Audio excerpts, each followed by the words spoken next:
پڑھنے والے کے متعلق یہ بھی ہے کہ اگر ہر فرض نماز کے بعد کسی کی عادت ہے کہ وہ آیت الکرسی پڑھ لیا کرتا ہے ہر فرض نماز کے بعد، تو فرمایا گیا کہ جب اس کی روح نکلنے کا وقت آئے گا، اس کی روح نکلنے کا وقت آئے گا تو ایسا ہوگا کہ اس کی روح ادھر نکالی جا رہی ہوگی، ایک قدم دنیا میں ہوگا، دوسرا قدم جنت میں ہوگا. اور اس کی روح قبض کرنے کے لیے بھی یہ حکم آیا کہ اتنی آسانی کے ساتھ اس کی روح نکالی جائے گی کہ اسے اندازہ بھی نہیں ہوگا، پتہ بھی نہ چلے گا. آیت الکرسی پڑھنے کی عادت ڈالو، حفاظت کے لیے بھی، اور جو اللہ رب العزت سے بے پناہ محبت کرنا چاہتا ہے، اپنے رب سے بے پناہ محبت کر کے قریب ہونا چاہتا ہے، اسے آیت الکرسی کا ورد ضروری ہے. وہ جس قدر آیت الکرسی پڑھے گا مولا تعالیٰ اتنا قریب اس بندے کو کرتا جائے گا. اور ایک بات یاد رکھ لیں، الحمدللہ بچپن سے ہمیں بھی عادت ہے، آیت الکرسی پڑھنے والے کی ایک اور فضیلت ہے کہ اسے پھر دوسری کرسی کی لالچ بھی نہیں آئے گی. ہاں، کرسی والوں کو میں یہ کہتا ہوں آیت الکرسی پڑھا کرو تاکہ یہ نحوست دل سے نکل جائے. یہ کرسی وہ کرسی وہ کرسی یہ کرسی، کب تک کرسیوں کے پیچھے چلو گے؟ جس کے پاس آیت الکرسی ہو، جیسے دیکھو اجمیر کے خواجہ کی کرسی آج تک کوئی نہیں ہلاتا، کوئی نہیں ہلاتا، اور اس کرسی کے لیے کبھی الیکشن بھی نہیں ہوتا. ہماری بات ہمارے اور 100 نسلیں بھی آئیں گی، ہندوستان کا بادشاہ وہ نسلیں غریب نواز کو ہی سمجھا کریں گی. کیوں؟ وہ آیت الکرسی والے بادشاہ ہیں. لہذا ہے سنی مسلمانوں، آیت الکرسی کا ورد رکھو. یہ کرسیوں کی لالچیں بھی بہت خطرناک ہوتی ہیں، بسا اوقات انسان کو کافر بنا دیتی ہیں، بسا اوقات انسان کو گمراہ کر دیتی ہیں. ہم نے دیکھا ہے اولیاء اکرام کی تعلیم میں، اولیاء اکرام جب کسی کی تربیت کرتے ہیں نا تصوف میں، تو تربیت میں سب سے پہلے وہ 2 چیزوں کو مارتے ہیں. پہلی چیز یہ ہے کہ کھانے میں لالچی نہ ہو، بہت زیادہ کھانا بند کر دو. اگر کسی ولی کے دربار میں تربیت لینا ہے تو پہلی تربیت وہ یہ کرتے ہیں کھانے پر کنٹرول. اور دوسری تربیت کسی بھی مقام، مرتبے، منصب اور کرسی کی لالچ ہرگز نہیں. کوئی عمل اس لیے نہیں کرے گا کہ مجھے یہ مقام ملے، دنیاوی منصب ملے. اسی لیے میرے آقا صلی اللہ تعالی علیہ وسلم نے بھی ارشاد فرمایا کہ دنیا طلب کرنے والا اگر علم دین بھی حاصل کرے گا تو ایسا ہی ہے جیسے خنزیر کے گلے میں موتیوں کا ہار ڈالا جا رہا ہے. حب جاہ، حب مال، حب مقام، حب منصب، یہ بری خصلتیں ہیں. اللہ ان تمام چیزوں سے ہمیں محفوظ رکھے. من رکع فرفع، حضور نے فرمایا جو جھک گیا اللہ اسے بلند کرتا ہے، اور جو اکڑ گیا اللہ اسے ہمیشہ ذلیل کرتا ہے. تو یہ کرسیاں ہی ہیں جو اکڑ پیدا کرتی ہیں. آیت الکرسی کا ورد ہمیشہ رکھو، بہت ساری چیزوں سے تمہیں محفوظ کر دے گی. آخری بات، اس میں تیسرے پارے کی ایک بہت ہی اہم چیز بیان ہوئی ہے. وہ کیا ہے؟ ابراہیم علیہ الصلوۃ والتسلیم نے ایک بار اللہ رب العزت کی بارگاہ میں سوال کیا، اے مولا مجھے دکھا تو مردوں کو زندہ کیسے کرتا ہے. اللہ نے پوچھا کہ اے ابراہیم کیا تجھے یقین نہیں ہے؟ کہا کیوں نہیں، یقین ہے مولا لیکن آنکھوں سے دیکھنا چاہتا ہوں. لیطمئن قلبی، تاکہ میرے دل کو اطمینان ہو جائے. سنو، اللہ مردوں کو زندہ کرتا ہے یا نہیں کرتا؟ رب تبارک و تعالیٰ قادر مطلق ہے، سب بکھر جانے کے بعد بھی وہ دوبارہ زندہ کرے گا. ہاں کئی واقعات ہیں. حضرت عزیر علیہ السلام کا واقعہ بھی آج ہم نے تلاوت کیا. ایک نبی تھے اللہ کے، 33 سال کی عمر تھی، وہ اپنے خچر پر جا رہے تھے، ایک بستی کو دیکھا اجڑی ہوئی تھی، اجڑی ہوئی. انہوں نے یہ پوچھا اللہ کی بارگاہ میں کہ مولا یہ سب پوری بستی اجڑ گئی، یہاں نہ سبزے اگتے ہیں، نہ درخت، نہ پودے، کچھ نہیں، کیا پھر اس بستی کو تو دوبارہ زندہ کرے گا؟ تو حضرت عزیر علیہ السلام کو اسی وقت نیند لگ گئی، سو گئے. اور سوئے تو 100 سال کے لیے سو گئے، 100 سال کے لیے وہی سو گئے. اور جس خچر پر آئے تھے، جو کھانا لے کر کے آئے تھے، اس کو بھی نیند لگ گئی. نیند کیا ہے؟ موت کی بہن ہے. اللہ نے سلا دیا. 100 سال کے بعد اٹھایا اللہ نے. پوچھا عزیر سے کتنے دن یہاں ٹھہرے رہے؟ کہا میں تو صبح آیا تھا، دوپہر ہو رہی ہے. اللہ نے فرمایا ذرا اپنے خچر کو دیکھو، تمہارے کھانے کو دیکھو، تم 100 سال یہاں ٹھہرے ہو. حضرت عزیر جب اٹھے اور گئے تو ان کی عمر تو 33 تھی، ان کی عمر تو 33 سال ہی تھی. مولا 100 سال سلایا، اس کے بعد بھی جوان ہی اٹھایا. جب اپنی آبادی میں آئے تو ان کے زمانے کے بچے بھی بوڑھے ہو چکے تھے. خود ان کی اولاد جو ان کے بیٹے تھے وہ ان سے بھی بڑے ہو چکے تھے. 118 سال، 115 سال، 110 سال کی ان کی عمریں ہیں، اور حضرت عزیر کی عمر تو 33 سال ہے. حضرت عزیر آئے اور کہا میں عزیر ہوں، اللہ کا نبی. لوگوں نے انکار کر دیا کہ وہ 100 سال پہلے جا چکے، تم کہاں سے آئے ابھی؟ ایک خاتون جو ان کے گھر کی کنیز تھی وہ بہت بوڑھی ہو چکی تھی، اس نے کہا میں عزیر کو 2 علامتوں سے پہچانتی ہوں، اگر وہ 2 علامتیں اس کے اندر ہیں تو یہ عزیر ہے.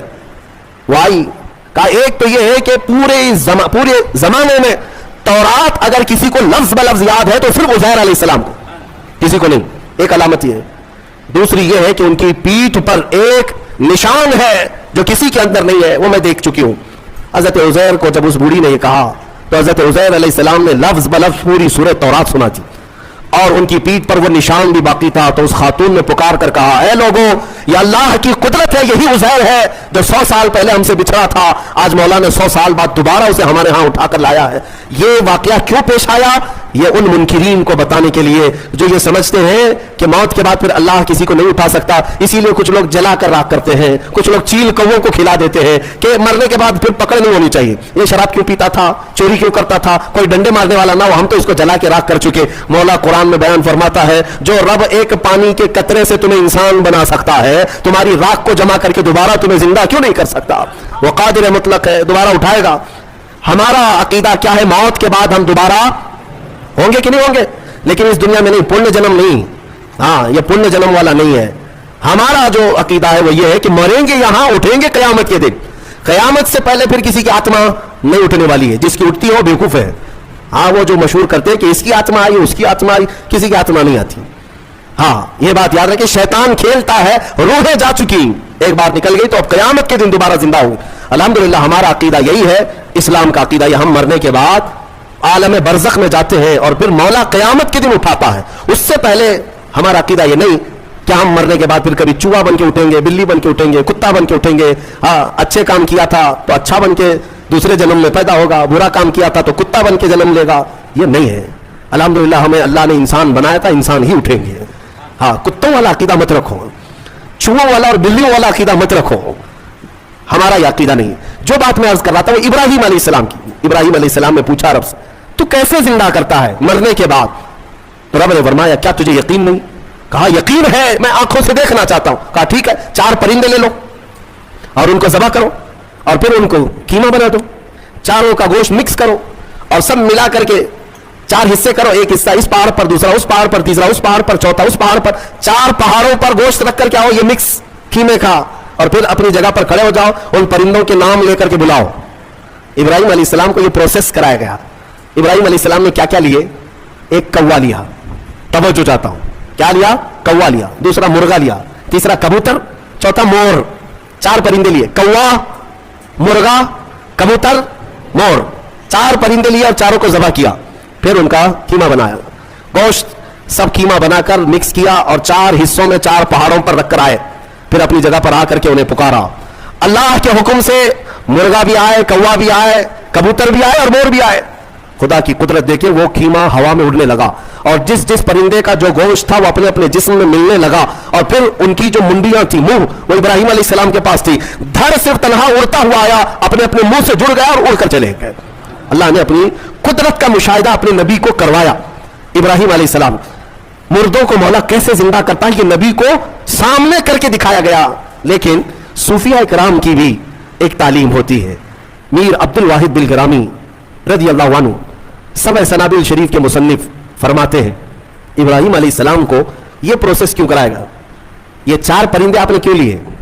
صوفیہ کے جو نقطے ہوتے ہیں بڑے اہم ہوتے ہیں. میں نے 4 پرندے کا یاد ہے نا, 4 پرندے. ہاں وہ ایسی ہی نہیں ہے کہ فارمیلٹی کے لیے میں نے آپ کے سامنے گنا دیے. توجہ, کوا, مرغا, کبوتر, مور, یہی 4 پرندے کیوں؟ ابراہیم علیہ السلام نے جو لیے. اولیاء کرام کی ایک جماعت کا کہنا یہ ہے کہ اصل میں ان پرندوں کی ایک خصوصیت ہے, ایک خصوصیت ہے. کوے کی خصوصیت ہے لالچ بہت ہوتی ہے اس کے اندر, لالچی بہت ہے, اس کا پیٹ کبھی نہیں بھرتا. ارے پورے مردے بھینسوں پر بیٹھتا ہے, اس کو ایسا لگتا ہے کہ پورا کھا جاؤں گا, لیکن ہوتا اتنا پیٹ ہے. لالچ ہے, بہت زیادہ لالچ. دوسرا پرندہ ہے مرغا. مرغے کے اندر شہوت بہت زیادہ ہے, شہوت, عورتوں کی خواہش. مرغا بہت زیادہ شہوتی ہوتا ہے, ہمیشہ مرغیوں کو دوڑاتا رہے, یہ شہوت اس کی خصلت ہے. تیسرا کبوتر. کبوتر کے اندر دوستی کرنے کی عادت بہت ہوتی ہے, جلدی دوست بنتا ہے. سارے پرندوں میں سب سے زیادہ مانوس ہونے والا پرندہ کبوتر ہے. ایک دن پال لو اس کے بعد رہ ہی جاتا ہے, دوستی کرنے والا پرندہ. چوتھا مور ہے. مور کی خصوصیت یہ ہے کہ وہ اپنے حسن کو دکھانے کا شوق بہت رکھتا ہے.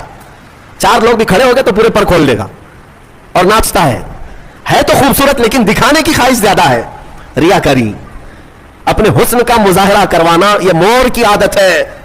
حضرت میر عبد الواحد فرماتے ہیں اے مسلمانوں, اللہ نے جو حکم کیا اپنے نبی ابراہیم کو, یہ 4 پرندے نہیں, کوا, مرغا, کبوتر, مور, یہ ذبح نہیں کیے. بلکہ ابراہیم علیہ السلام نے جو ذبح کیا وہ کیا ہے؟ لالچ کو ذبح کیا، شہوت کو ذبح کیا، دوستی کرنے والی عادت کو ذبح کیا، حسن کو دکھانے والی خصلت کو ذبح کیا۔ جب ان بری خصلتوں کو کوئی ذبح کرتا ہے تو مولا مردوں کو زندہ کرنے والی قدرت بھی دکھاتا ہے۔